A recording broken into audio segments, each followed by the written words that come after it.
आज हम लोग समास के बारे में अध्ययन करते हैं। यह विभिन्न प्रतियोगिता परीक्षा के लिए बहुत ही महत्वपूर्ण है। हर परीक्षा में इसे एक प्रश्न अवश्य ही आता है।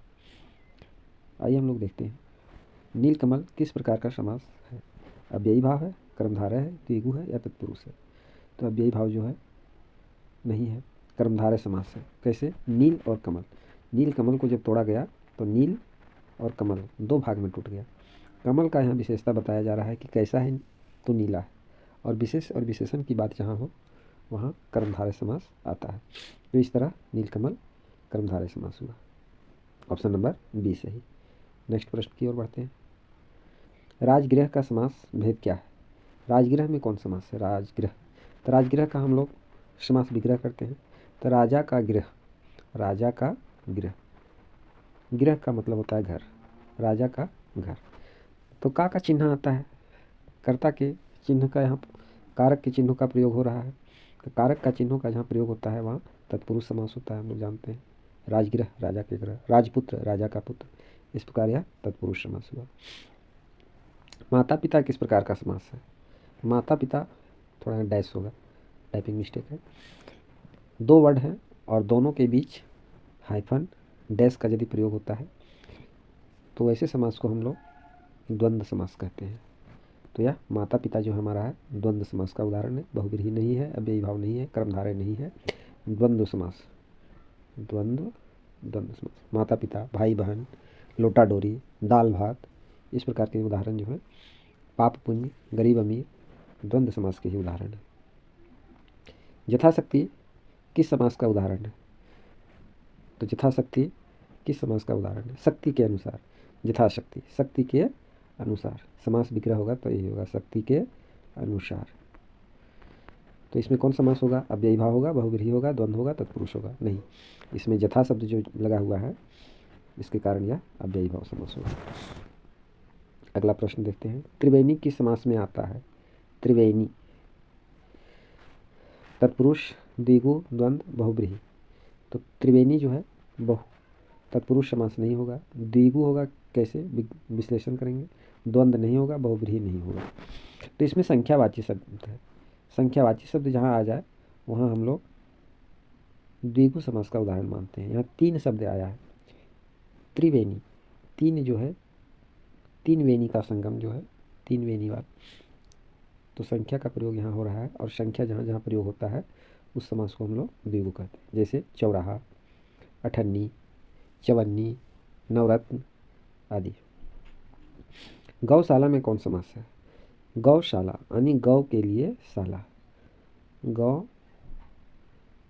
के लिए शाला। गौ मतलब गाय, गाय का घर। तो गाय का घर क्या होगा? तत्पुरुष समास होगा। कारक का चिन्ह का प्रयोग यहाँ हो रहा है, इसलिए तत्पुरुष समास। दुर्गा नंदिनी किस समास का उदाहरण है?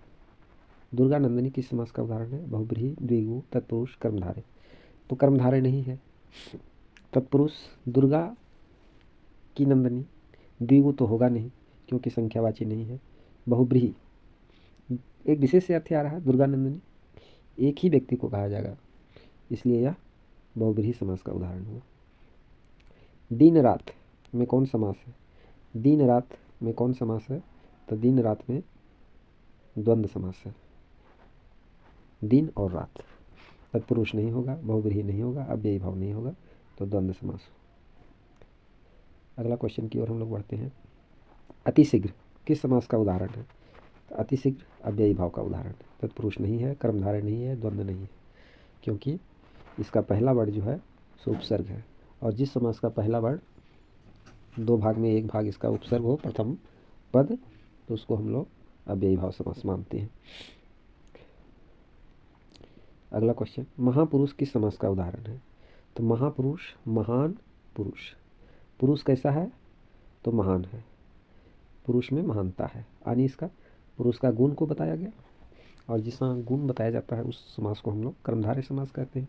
बहुव्रीहि नहीं होगा क्योंकि यह विशेष अर्थ नहीं दिया। द्वंद्व नहीं होगा, दो यहाँ शब्द नहीं है। तत्पुरुष नहीं होगा, तो यह कर्मधारय का उदाहरण हो गया। पीताम्बर किस समास का उदाहरण है? पीताम्बर अव्ययी भाव का है? नहीं, क्योंकि यहाँ पीत जोड़े अंबर, दो शब्द हुआ। अंबर यानी कपड़ा, पीले वस्त्र धारण करने वाला। तो पीला वस्त्र धारण करने वाला कौन है? तो एक विशेष से अर्थ आता है कृष्ण भगवान। कृष्ण जी जो हैं सो पीले वस्त्र को धारण करते हैं, और भी लोग धारण करेंगे, लेकिन उसके लिए यह शब्द नहीं बना है। पीताम्बर एक विशेष अर्थ ला के यहाँ दिया, यानी कृष्ण। तो यह बहुब्रीही का उदाहरण हुआ, द्वंद्व नहीं हुआ, द्विगु नहीं हुआ। अगला प्रश्न की ओर बढ़ते हैं। ग्राम प्रधान, गांव का प्रधान। ग्राम प्रधान का विग्रह क्या होगा? गांव का प्रधान। तो यहाँ गांव का प्रधान, का चिन्ह आया, कारक का प्रयोग हो रहा है, और कारक के चिन्हों का प्रयोग जहाँ होता है तत्पुरुष समास कहलाता है। द्वंद्व तो होगा नहीं, बहुब्रीही एक विशेष अर्थ यहाँ दिया नहीं, कर्मधारय भी नहीं हो रहा है। इस प्रकार यह तत्पुरुष समास का उदाहरण हुआ। अगला प्रश्न की ओर बढ़ते हैं। सप्तऋषि, सप्तर्षि किस समास में आता है? सात ऋषि का समूह। सप्तर्षि यानी सात ऋषि का समूह, जो रात में उत्तर दिशा की ओर दिखाई देता है। सप्तर्षि मंडल यानी उसमें 7 तारे होते हैं।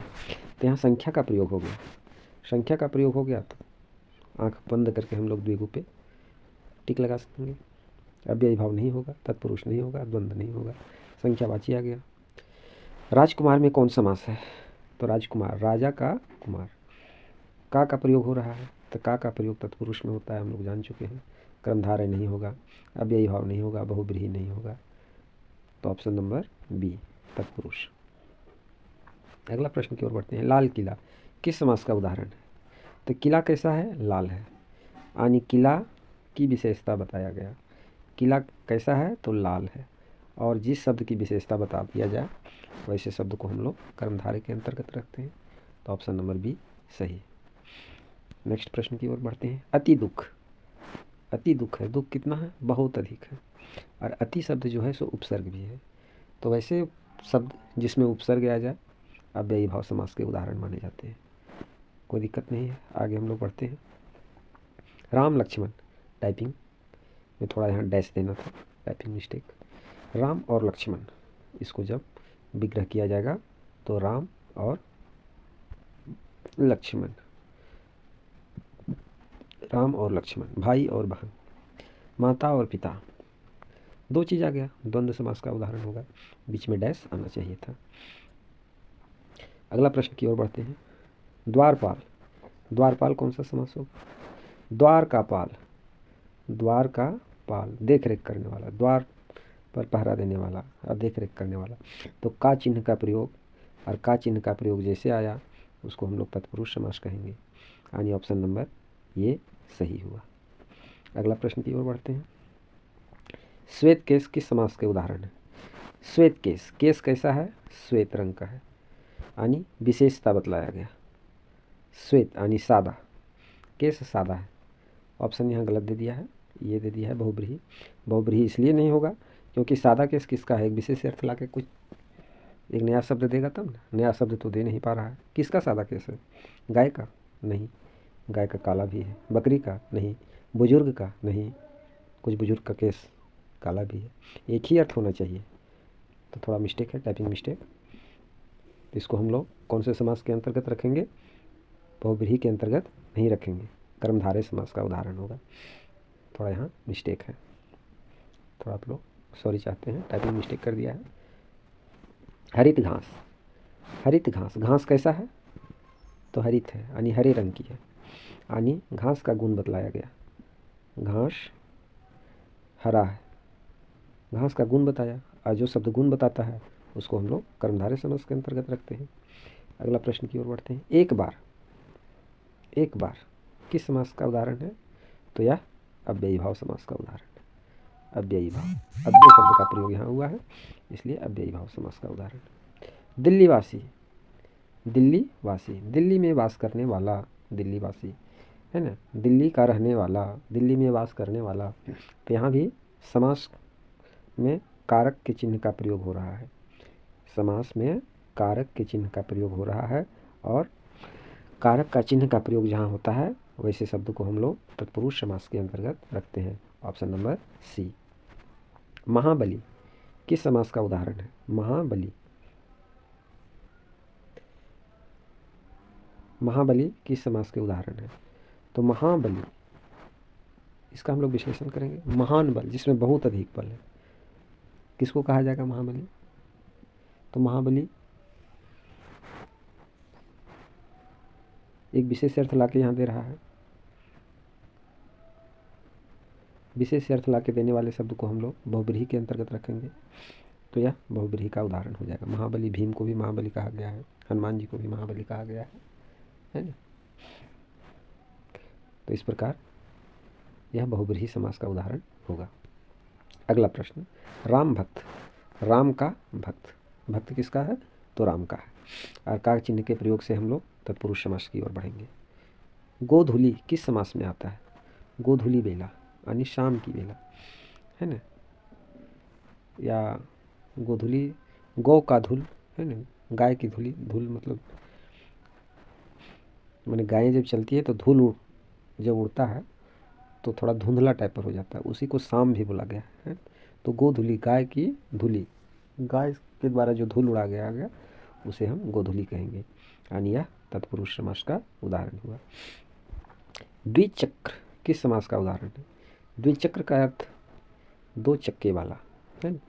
वैसे चीज जिसमें दो चाक हो, चक्र यानी चक्का, दो चक्का। तो दो चक्का आ गया है। हाँ, दो जो है सो संख्यावाची शब्द है, और संख्यावाची शब्द जो होता है यह द्विगु समास का उदाहरण होता है। नेक्स्ट प्रश्न की ओर हम लोग बढ़ते हैं। राजमहल, राजा का महल, हम लोग पहले भी चर्चा कर चुके थे। राजमहल, राजगृह, है ना, राजपुत्र, तो कौन सा होगा? तत्पुरुष का उदाहरण होगा। टाइपिंग मिस्टेक है। अगला प्रश्न की ओर हम लोग बढ़ते हैं। नवग्रह, नवग्रह किस समास के अंतर्गत आता है? तो ग्रह कितने हैं? 9 हैं। नवग्रह की पूजा की गई, नवग्रह की शांति किया गया। तो 9 जो है सो संख्यावाची शब्द है, और संख्यावाची शब्द जो होता है वह द्विगु समास के अंतर्गत आता है, इसलिए द्विगु समास का उदाहरण। जलयान किस समास का उदाहरण है? तो जल का यान, जल में चलने वाले वाहन, है ना, जलयान तत्पुरुष समास का उदाहरण हुआ। द्वंद्व नहीं होगा, बहुब्रीहि नहीं होगा, कर्मधारय नहीं होगा। अगला प्रश्न की ओर बढ़ते हैं। सुंदर वन, वन कैसा है? सुंदर है। वन की विशेषता बताया। वन कैसा है? तो सुंदर है, घना है ना। तो जहाँ विशेषता का प्रयोग हो वैसे शब्द को हम लोग कर्मधारय के अंतर्गत रखते हैं। अगला प्रश्न की ओर बढ़ते हैं। खत्म हो गया। थैंक यू, धन्यवाद। वीडियो कैसा लगा लाइक करें, कमेंट करें, और इसी प्रकार अन्य वीडियो देखने के लिए हमारे चैनल पे आएँ। तब तक के लिए धन्यवाद।